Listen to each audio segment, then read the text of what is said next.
जय श्री राम प्रिय भक्तों, आज हम सुनेंगे रावण के जन्म की कथा। जब श्री राम अयोध्या में राज्य करने लगे तब एक दिन समस्त ऋषि मुनि श्री रघुनाथ जी का अभिनंदन करने के लिए अयोध्यापुरी में आए। श्री राम जी ने उन सबका यथोचित सत्कार किया। वार्तालाप करते हुए अगस्त्य मुनि कहने लगे, युद्ध में आपने जो रावण का संहार किया वह कोई बड़ी बात नहीं है, परंतु द्वंद्व युद्ध में लक्ष्मण के द्वारा इंद्रजीत का वध सबसे अधिक आश्चर्य की बात है। यह मायावी राक्षस युद्ध में सब प्राणियों के लिए अवध्य था। उनकी बात सुनकर रामचंद्र जी को बड़ा आश्चर्य हुआ। वे बोले, मुनिवर, रावण और कुंभकर्ण भी तो महान पराक्रमी थे, फिर आप केवल इंद्रजीत मेघनाथ की इतनी प्रशंसा क्यों करते हैं?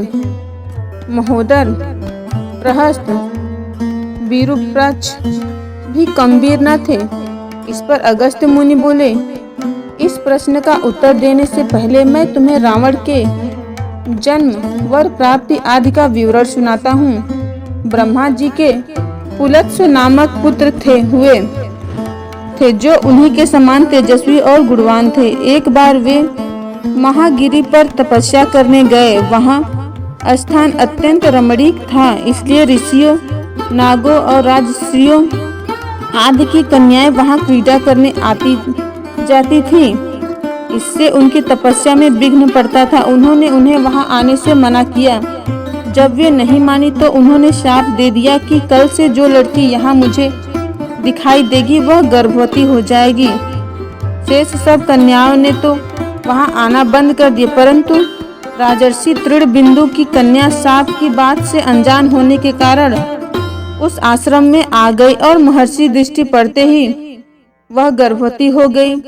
जब तृणबिंदु को यह बात मालूम हुई तो उन्होंने अपने कन्या को पत्नी के रूप में महर्षि को अर्पित कर दिया। इस प्रकार विश्वा का जन्म हुआ और अपने पिता के समान वेदविद और धर्मात्मा हुआ। महामुनि भारद्वाज ने अपनी कन्या का विवाह विश्रवा से कर दिया।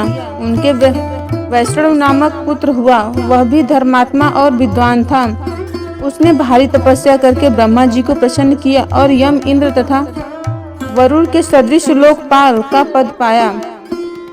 फिर उसने त्रिकूट पर्वत पर बंसी लका को अपना निवास स्थान बनाया और राक्षसों पर राज्य करने लगा। श्री राम ने आश्चर्य से पूछा, तो क्या कुबेर और रावण से भी पहले लंका में मांसभक्षी राक्षस रहते थे? फिर उनका पूर्वज कौन था? यह सुनने के लिए मुझे कौतूहल हो रहा है।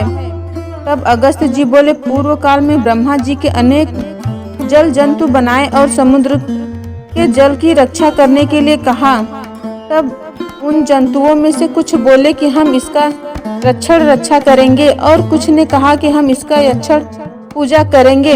इस पर ब्रह्मा जी ने कहा कि जो रक्षण करेगा वो राक्षस कहलाएगा और जो यक्षण करेगा वह यक्ष कहलाएगा। इस प्रकार वे दो जातियों में बट गए। राक्षसों में हेती और प्रहेती दो भाई थे। प्रहेती तपस्या करने चला गया, परंतु हेती भया से विवाह किया, जिससे उसके विदुकेश नामक पुत्र उत्पन्न हुआ। विद्युतकेश के सुकेश नामक पराक्रमी पुत्र हुआ। सुकेश के माल्यवन, शुमाली और माली नामक 3 पुत्र हुए। तीनों ने ब्रह्मा जी की तपस्या करके यह वरदान प्राप्त कर लिया कि हम लोगों का प्रेम अटूट हो और हमें कोई पराजित न कर सके। वर पाकर वे निर्भय हो गए और असुरों को सताने लगे। उन्होंने विश्वकर्मा से एक अत्यंत सुंदर नगर बनाने के लिए कहा। इस पर विश्वकर्मा ने उन्हें लंकापुरी का पता बताकर भेज दिया। वहां वे बड़े आनंद के साथ रहने लगे। माल्यवान के ब्रजमुष्टि, विरूपाक्ष, दुर्गम, सुप्रघ्रम, यज्ञकोपमत और उन्मत नामक 7 पुत्र थे। शुमाली के प्रहस्त्र, अंकंपन, विकट, कालिकामुख, धूम्राक्ष, दंड, सुपार्श, संहाद्रि, प्रघस, भारकर्ण नाम के 10 पुत्र हुए। माली के अनल, अनिल और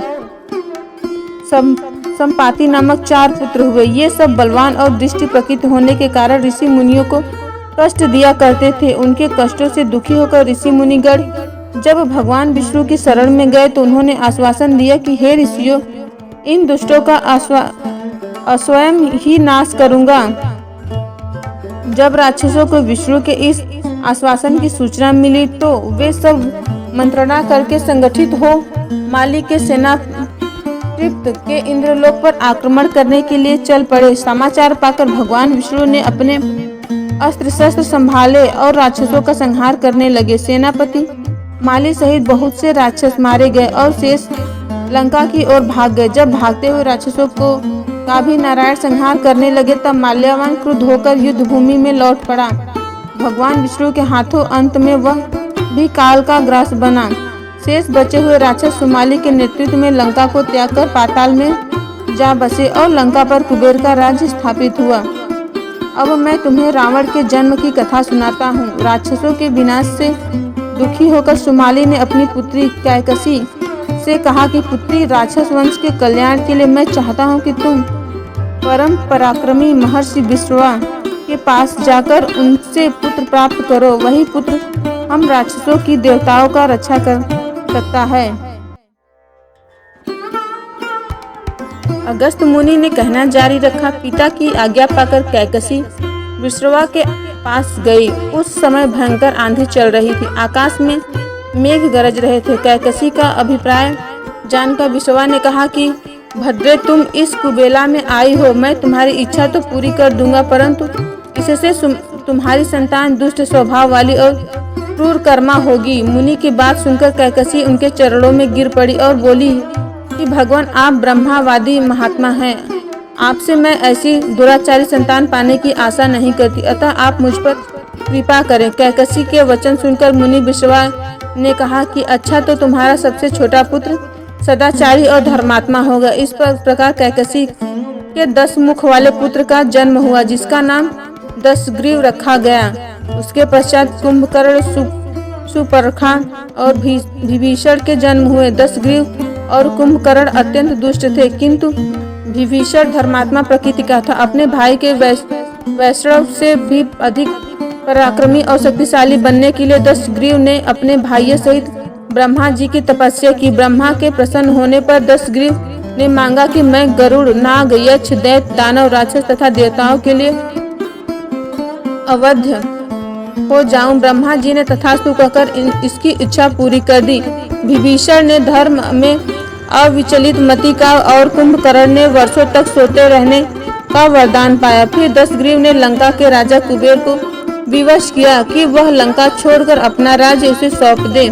अपने पिता विश्रवा के समझाने पर कुबेर ने लंका पर परित्याग कर दिया और रावण अपनी सेना, भाइयों तथा सेवकों के साथ लंका में रहने लगा। लंका में जम जाने के बाद अपने बहन सुपर्खा का विवाह कालका के पुत्र दानवराज विदु विवाह से के साथ कर दिया। उसने स्वयं दिति के पुत्र मय की कन्या मंदोदरी से विवाह किया,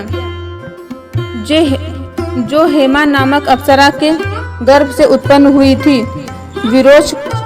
विरोचन कुमार बलि की पुत्री ब्रजवला से कुंभकर्ण का और गंधर्वराज का महात्मा शैलूष की कन्या शर्मा से विभीषण का विवाह। कुछ समय पश्चात मंदोदरी ने मेघनाथ को जन्म दिया, जो इंद्र को परास्त कर संसार में इंद्रजीत के नाम से प्रसिद्ध हुआ। सत्ता के मद में रावण उछलखल हो देवताओं और ऋषियों को, यक्षों, गंधर्वों का नाना प्रकार से कष्ट देने लगा। एक बार उसने कुबेर पर चढ़ाई करके उसे युद्ध में पराजित कर दिया और अपनी विजय की स्मृति के रूप में कुबेर के पुष्पक विमान पर अधिकार कर लिया। उस विमान का वेग मन में समान तीव्र था। वह अपने ऊपर बैठे हुए लोगों को इच्छानुसार छोटा या बड़ा रूप धारण कर सकता था। विमान में मणि और सोने की सीढ़ियां बनी हुई थी। तपाए हुए सोने के आसन बने हुए थे। उस विमान पर बैठकर वह सरवण नाम से प्रसिद्ध कंडोस के विशाल वन से होकर जा रहा था। तो भगवान शंकर ने पार्षद नंदीश्वर ने उसे रोकते हुए कहा कि दशग्रीव, इस वन में स्थित पर्वत पर भगवान शंकर क्रीड़ा करते हैं, इसलिए यहाँ सभी सुर, असुर, यक्ष आदि का आना निषिद्ध कर दिया गया है। नंदीश्वर के वचनों से क्रुद्ध होकर रावण विमान से उतरकर भगवान शंकर की ओर चला। उसे रोकने के लिए उससे थोड़ी दूर पर हाथ में शूल लिए नंदी दूसरे शिव की भांति खड़े हो गए। उनका मुख वानर जैसा था। उसे देखकर रावण ठहाका मारकर हंस पड़ा।